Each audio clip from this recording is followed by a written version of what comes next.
Thanks for being with us, Professor. Much appreciated. I mean, surely intelligence agencies need to keep some things private in the name of national security, no? Yes, they do. And there are exceptions to that in the Freedom of Information Act. There are 9 exceptions, as a matter of fact. And I'm sure the FBI has tried to put their redaction of black pages into all 9 of those exceptions. However, there's only really one that stands out, and that is the law enforcement exception.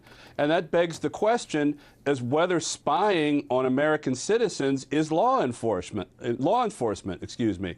And again, that begs the question, and no United States court has addressed that yet. And indeed, even under that exception, if there are facts and figures that can be released, they must be released. Now, of course, the FBI can go back and say, well, if that's so intertwined with our decision-making process, that's the language of the exception, then we don't have to release it. So it's a game. It's basically a very bizarre game. What does it say about privacy for U.S. citizens these days? Well, it says that we should be worried, and we should be worried on 2 fronts, because you have to understand that in the United States, we not only have the government spying on us, but we have corporate interests spying on us, sometimes in cahoots with the government for security reasons, and sometimes just to milk more money out of us. So we have basically a 2-tier system of privacy that is being frittered away, one by the government, as evidenced by what the FBI is doing, the other by corporate interests who are trying to figure out what we buy, when we buy, who our friends are, and what they buy.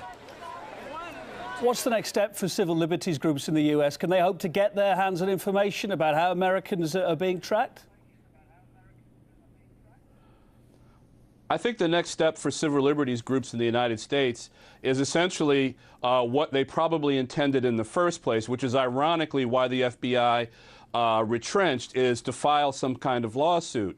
It would be probably better if civil liberties organizations joined with American media to request this information, because under these exceptions to the Freedom of Information Act, there's probably more of a stronger public interest, a First Amendment of the Constitution interest, in a news organization asking for this information rather than an advocacy group, because the government can then say, well, a news organization has to report the news and that's in the public interest. Civil liberties advocates are just going to sue us. So ironically, that bootstraps basically their argument, so where they can't produce it or redact it.